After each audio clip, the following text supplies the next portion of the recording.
नमस्कार दोस्तों, very good morning. बहुत बहुत स्वागत है आपका आज की ताजा खबर में। चलिए शुरू करते हैं आज के वीडियो की शुरुआत बात करके यूएस स्टॉक्स के बारे में। तो US economy, US stocks, stock market की अगर हम बात करें तो कल ओपनिंग थोड़ी सी पॉजिटिव नोट पर रही। हालांकि वो थोड़ा सा दिन ब दिन टेपर डाउन होने लगा, पर मेनली जो ऑप्टिमिज्म था यूएस के मार्केट्स में वो इसी पर है कि एक सॉफ्ट लैंडिंग एक्सपेक्टेड है regarding the rate cut cycle. Wall street की यही एक्सपेक्टेशंस हैं कि पिछला जो वीक था उसमें काफी हैवी लॉसेस हुए थे मेजर इंडेक्सेस की, अगर हम बात करें यूएस इकोनॉमी के।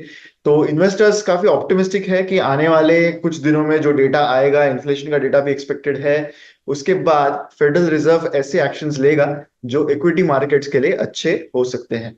तो ऑप्टिमिज्म यही है कि फेडरल रिजर्व जो है वो रेट्स कट करेगा इस महीने में, आगे जब उनकी उनकी मीटिंग है तब। एंड इसी वजह से थोड़ी सी इनिशियल स्ट्रेंथ वॉल स्ट्रीट के सारे मेजर इंडाइसेस में कल देखने को मिल रही थी। जबकि प्राइसिंग इन कह सकते हैं कि एक हद से एक हद तक हो चुका है, क्योंकि यूनिवर्सली एक्सपेक्टेशन यही है कि फेडरल रिजर्व अब रेट कट करने वाला है। लेकिन कुछ डेटा अभी भी एक्सपेक्टेड है कि लेटर दिस मंथ और भी डेटा आना आना बाकी है। उससे ये पता लग सकता है कि पेस ऑफ रेट कट्स कितनी होगी, कितने रेट कट्स इस साल होंगे, कितने अगले साल होंगे। तो ये सारी चीजें अभी भी मार्केट जानना चाहेगा। अगर इंडियन इकोनॉमी की बात करें तो यहाँ पर सबसे पहली न्यूज है अबाउट सीमेंट कंपनीज। तो सीमेंट के जो फर्म्स है, सीमेंट के जो कंपनीज है, वो अब बल्क बायर्स की तरफ देख रहे हैं because of higher challenges due to pricing and margin. Bulk buyers यानी होलसेल कस्टमर्स की ओर ज्यादा ध्यान दे रहे हैं। तो सीमेंट सेक्टर में करंटली एक 3 to 4% का शिफ्ट हो रहा है from trade to non trade, यानी होलसेल सेगमेंट को, जिसे नॉन ट्रेड सेगमेंट कहा जाता है, तो होलसेल सेगमेंट को शिफ्ट होने लगा है ड्यूरिंग सच टाइम जहां पर कंपनीज अपने सेल्स अलाइन करना चाहती है विद प्रोडक्शन कैपेसिटीज। सारे ही मेजर सीमेंट कंपनीज ने प्रोडक्शन कैपेसिटीज रैंप अप की है, काफी सारे एक्विजिशंस भी यहाँ पर हुए हैं। पर डिमांड उस तरीके की अब तक नजर नहीं आ रही है इस सेक्टर में। ये सेक्टर एक्सपेक्टेड है to close 630 million tons of capacity by the end of this financial year, जो एक 43 मिलियन टन्स का इंक्रीज होगा पिछले साल से। एंड लार्जर प्लेयर्स अभी भी इसी तरफ देख रहे हैं कि वो अपना मार्केट शेयर जो है वो कंसोलिडेट कर सके, ज्यादा प्रोडक्शन जो है उसके लिए वो रेडी हो सके। रिसेंटली अगर हम बात करें तो जुलाई में मार्केट लीडर अल्ट्राटेक सीमेंट ने चेन्नई बेस्ड इंडिया सीमेंट्स को ऐड किया, को अक्वायर किया, जहां पर उनकी कैपेसिटी 14.5 एमटी पर एनम से बढ़ गई थी। तो नोटिसेबल शिफ्ट दिख रहा है टुवर्ड्स होलसेल सेगमेंट, जहां पर मार्जिन्स लोअर होते हैं compare to the trade segment. तो ये शिफ्ट की वजह से एक्सपेक्टेशन है कि एवरेज, जो वेटेड एवरेज रियलाइजेशन है सीमेंट इंडस्ट्री का, वो गिरेगा आने वाले क्वार्टर के रिजल्ट्स में। एंड रियलाइजेशंस में quarter on quarter decline expected है, ऐसा माना जा रहा है। तो जो नॉन ट्रेड डिमांड है या फिर होलसेल डिमांड है, ये एक्सपेक्टेड है कि मॉनसून सीजन खत्म होने के बाद राइज होगी। लेकिन जो सीमेंट प्राइसेस है उसमें प्रेशर रहेगा, potential decline of 200 to 250 rupees per ton. ये एक्सपेक्टेशन ऑलरेडी है for the second quarter of this financial year. अगर बिल्डिंग मटेरियल के प्राइसेस की बात करें तो वो 3 ईयर लोज पर पहुंच गए हैं as per some of the reports, because of higher competitive intensity. कुछ मार्केट्स में ओवर सप्लाई बहुत ज्यादा हो गया है एंड थोड़ी सी स्लो डाउन इन डिमांड दिख रही है since the beginning of this financial year. अगली न्यूज है रिगार्डिंग जीएसटी काउंसिल। तो बहुत सारे एक्सपेक्टेशंस थे कि शायद हेल्थ इंश्योरेंस या फिर टर्म इंश्योरेंस पर, ओवरऑल इंश्योरेंस सेगमेंट के प्रीमियम्स पर जीएसटी पर कुछ चेंज हो सकता है। लेकिन जीएसटी काउंसिल ने इस अनाउंसमेंट को डिफर करने का, यानी पोस्टपोन करने का नतीजा, पोस्टपोन करने का यहाँ पर डिसीजन लिया है। तो मच एंटिसिपेटेड अनाउंसमेंट थी ये, काफी टाइम से इस पर डिबेट्स हुए थे, डिस्कशंस हुए थे। एंड ये एक्सपेक्टेशंस थी कि शायद यहाँ पर कोई डिसीजन लिया जाएगा। लेकिन जीएसटी काउंसिल ने डिसाइड किया कि वो एक ग्रुप फॉर्म करेंगे, जीओएम, ग्रुप ऑफ मिनिस्टर्स, जो ये सारे इश्यूज को देखते हुए डिसीजन रेकमेंड करेंगे जीएसटी काउंसिल को आने वाली अगली मीटिंग में, जो नवंबर में होगी। तो ये डिसीजन लिया गया है कि अभी इस पर कोई जो चेंज है वो नहीं होगा। तो currently health and life insurance के पॉलिसीज पर 18% का जीएसटी है। इंडस्ट्री का एक्सपेक्टेशन था कि इस पर थोड़ा सा चेंज करना चाहिए, या तो एग्जेम्प्ट करना चाहिए या फिर कोई लोअर रेट्स पर ले जाना चाहिए, क्योंकि गवर्नमेंट खुद चाहती है कि ये प्रोडक्ट जो है वो प्रमोट हो। उसके बावजूद इस पर 18% जीएसटी है, ऐसा कंटेंशन बहुत सारे इंडस्ट्री प्लेयर्स का था। तो जो रिपोर्ट है on the implications of GST, जो life health and reinsurance पर लेवी किया जाता है, ये प्रेजेंट किया जाएगा to the GST council by this group of ministers in in the month of November. और ये रिपोर्ट रिव्यू होने के बाद काउंसिल ये डिसाइड करेगा कि उन्हें रिडक्शन करना है जीएसटी रेट्स में या फिर फुल्ली एग्जम्प्ट करना है। तो ये सारी चीजें अभी पोस्टपोन हो गई है टू द मंथ ऑफ नवंबर।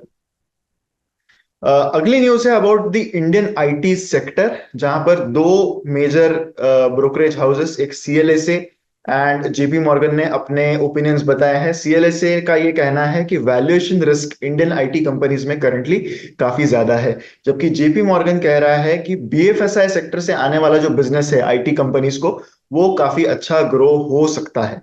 तो इंडियन आईटी स्पेस एक स्लोइंग ग्रोथ से गुजर रहा है एंड ऐसे में वैल्यूएशन कंसर्न्स ज्यादा है। ऐसा सीएलएसए एंड जेपी मॉर्गन दोनों ने नोट किया। एंड जो कंपनीज के पास बीएफएसआई का एक्सपोजर ज्यादा रहेगा, उनके पास अच्छा मोमेंटम हो सकता है ओवर द मीडियम टर्म, ऐसा भी जेपी मॉर्गन ने यहाँ पर कहा है। तो सीएलएसए का जो फोकस है वो पूरा वैल्यूएशन पर है, वैल्यूएशन रिस्क उन्हें काफी ज्यादा लगती है, लुकिंग एट कितनी एक्सपेक्टेड ग्रोथ है इस सेगमेंट में। उनका कहना है कि इंडिया के IT stocks are showing a disconnect between current valuations and जो हेडविंड्स इस सेक्टर में आने वाले हैं, उसको देखते हुए उन्होंने ये बताया कि निफ्टी आईटी जो इंडेक्स है उसके वैल्यूएशन सिर्फ 7% बिलो कोविड पीक है of 32 times of the forward earnings. Growth projections की बात करें तो वो भी स्लो हो गए हैं for FY26 and 27 to high single digits, जबकि अगर FY22 की बात करें तो तब सारे आईटी सेगमेंट, सारे आईटी सेक्टर की कंपनीज ने कहा था कि वो मिड टीन्स यानी लगभग 14-15% की ग्रोथ एक्सपेक्ट कर रहे हैं। तो वहां से स्लोइंग ग्रोथ आनी शुरू हो गई है। सॉफ्टवेयर स्पेंडिंग जो है, market share of Indian IT services companies in exports, वो अभी प्लेटो होने लगा है यानी फ्लैट होने लगा है। एंड सॉफ्टवेयर स्पेंडिंग ग्रोथ बहुत बार कैनिबलाइज कर रही है आईटी सर्विसेज को, यानी अपने ही किसी सेगमेंट के और प्रोडक्ट्स को वो उनके सेल्स जो है वो अफेक्ट हो रहे हैं उससे। जेपी मॉर्गन का ये कहना है कि डिस्क्रिशनरी टेक स्पेंडिंग जो है within the BFSI sector, वो अगले 12 to 18 मंथ्स में इंप्रूव होगा। एंड दे थिंक कि एम्फोसिस, कोफोर्ज एंड टीसीएस जैसे कंपनीज जो है वो बेस्ट प्लेस्ड है to take benefit of this trend. अगली जो न्यूज है that is about jewellery stocks. तो क्रिसिल के एक रिपोर्ट के मुताबिक ज्वेलरी सेगमेंट जो है इंडिया में वो काफी अच्छा ग्रो होगा। इनफैक्ट FY25 के लिए उनका फोरकास्ट है कि अप टू 20 to 25% का रेवेन्यू बूस्ट इस सेगमेंट में आ सकता है, mainly because of import duty cut. तो काफी बड़ी प्रोजेक्शन यहाँ पर की है क्रिसिल ने। उन्होंने कहा है कि उन्होंने अराउंड 58 गोल्ड ज्वेलर रिटेलर्स का एनालिसिस यहाँ पर प्रेजेंट किया है, जो 1/3 ऑफ द ऑर्गेनाइज सेक्टर है in the jewellery business. And उनका यही सजेशन है कि इससे यही हम इन्फर कर सकते हैं कि इंडस्ट्री बहुत बेनिफिट हो सकती है from the working capital management as per their reports. Despite plans for store expansion जो 12 to 14% का इंक्रीज ला सकते हैं, लोअर गोल्ड के प्राइसेस की वजह से इन्वेंट्री कॉस्ट अब रिड्यूस होंगे, जिससे फाइनेंशियल प्रेशर जो है ज्वेलरी कंपनीज पर वो कम हो जाएगा, ऐसा उनका मानना है। ऑर्गेनाइज सेक्टर जो लगभग 1/3 of the market currently represent करता है, उनके स्ट्रॉन्गर परफॉर्मेंसेस रहेंगे compare to the unorganised sector. And जो रिसेंट इंपोर्ट ड्यूटी कट्स है उससे sales volumes are expected to grow by 3 to 5% in this fiscal year, ऐसा उनका मानना है। तो फाइनेंशियल आउटलुक ज्वेलरी रिटेलर्स के लिए काफी पॉजिटिव है, mainly because of lower prices, rising demand and better working capital management, specially on the organised side. एंड जो ड्यूटी रिडक्शन हुई थी उस वजह से ही लगभग 4,500 to 5,000 रुपीज पर 10 ग्राम्स का जो प्राइस डिक्रीज हुआ, उससे डिमांड काफी अच्छी रहेगी, ऐसा क्रिसिल का मानना है। अब बढ़ते हैं स्टॉक वाइज न्यूज की ओर, जहां पर सबसे पहली न्यूज है अबाउट एथर एनर्जी। तो एथर एनर्जी जो टू व्हीलर ईवीज में है, it is likely to launch their IPO in the first half of 2025, ऐसी न्यूज आई है। जो आईपीओ है that will consist of fresh issue of around 3,100 crore and बाकी ऑफर फॉर सेल रहेगा of around 2.2 crore equity shares. जो फ्रेश इशू है उसका यूसेज मेनली कंपनी करना चाहती है कैपिटल एक्सपेंडिचर में, जहां पर वो 927 करोड़ यूज करना चाहते हैं for establishing a two wheeler factory in Maharashtra. कुछ पैसा जो है वो डेट रिपेमेंट के लिए उन्होंने ईयर मार्क किया है of around 378 crore. R&D investments company करेगी of around 750 crore over 5 years। And marketing के लिए भी 300 करोड़ का उन्होंने ईयर मार्क यहाँ पर किया है from this IPO proceeds. According to CRISIL, EV two wheelers का पेनिट्रेशन एक्सपेक्टेड है to increase to 30 35 to 40% among two wheelers from the current penetration levels of 5.1%। ये होगा लगभग FY31 तक। एंड इसी डिमांड को मीट करने के लिए एथर का प्लान है कि औरंगाबाद इंडस्ट्रियल सिटी में वो अपनी नई फैसिलिटी जो है वो खड़ी करना चाहते हैं। अगर कंपनी के नंबर्स की बात करें तो FY24 एक फ्लैट ईयर रहा कंपनी के लिए, in spite of EV theme increasing. तो 1.7% का ईयर ऑन ईयर डिक्लाइन है कंपनी के रेवेन्यूज में। रेवेन्यू की टोटल फिगर 1753 थी। कंपनी का टोटल लॉस 1059 करोड़ रहा इन FY24, वो भी बड़ा है FY23 के मुकाबले। हालांकि कंपनी की कैश पोजीशन थोड़ी सी इंप्रूव होती हुई दिखी है, बट ओवरऑल हम कह सकते हैं कि जो फेम सब्सिडी गवर्नमेंट ने निकाल दी उसका काफी ज्यादा असर कंपनी के फाइनेंशियल्स पर पड़ता हुआ नजर आया है। बिकॉज कंपनी की जो ईवी है that is also on a bit of a higher range अगर हम प्राइजेस कंपेयर करें तो। एज ऑफ अगस्त एथर के पास अराउंड 12% मार्केट शेयर है इलेक्ट्रिक टू व्हीलर्स में। ओला का यहाँ पर सबसे मार्केट लीडिंग शेयर है of 40% and TVS Motors is at 30%। जो ऑफर फॉर सेल है उसमें काफी इंटरेस्टिंगली कंपनी के founders Tiger Global, Binny Bansal के थ्री स्टेट वेंचर्स जिन्होंने इन्वेस्ट किया था इन द कंपनी, ये सारे ही अपना स्टेक थोड़ा बेचना चाहते हैं। लेकिन Hero MotoCorp has chosen to stay invested. उन्होंने कोई भी स्टेक बेचने का फैसला आईपीओ में नहीं किया है। The next news is about Tata Power, जिन्होंने कमेंस कर दिया है production of solar cells at its Tirunelveli plant. तो ये प्रोडक्शन स्टार्ट होने के बाद ये काफी बड़ी बूस्ट होगी domestic manufacturing of cells and modules के लिए, जो रिक्वायर्ड है to convert sunlight into electricity, ऐसा माना जा रहा है। ये कंट्री का सबसे largest single location solar cell and module plant रहेगा। Solar cell production currently 2 gigawatts की कैपेसिटी का है, जो टाटा पावर की जो एबिलिटी है to meet their targets for solar components making, उसको मीट करने के लिए काफी फायदेमंद हो सकता है, specially for large scale capacity addition projects. Company ने ये भी ऐड किया है कि इससे ये प्लांट में जो रैंप अप होगा प्रोडक्शन का with the remaining 2 gigawatts capacity, वो ऐड होगी with in the next 4 to 6 weeks. तो पीक प्रोडक्शन इस फैसिलिटी में 4 गीगावाट्स का होगा with in the next few months. Company ने लगभग 4,300 करोड़ ऑलरेडी कमिट कर दिए हैं towards the establishment of this facility. तो खुद का काफी बड़ा पैसा कंपनी यहाँ पर लगा रही है। एंड जो कमेंसमेंट है ऑफ सेल प्रोडक्शन, ये एक काफी सिग्निफिकेंट स्टेप हो सकता है towards indigenisation of solar value chain to achieve self sufficiency, ऐसा कंपनी ने एक स्टेटमेंट में कल जारी किया था। जो solar cell and modules produce होंगे इस फैसिलिटी में, वो केटर करेंगे to the companies ongoing projects, जिससे उनकी सप्लाई चेन जो है वो और स्ट्रेंथन हो सकती है। डिक्सॉन ने एक नई डील साइन कर ली है विद एचपी।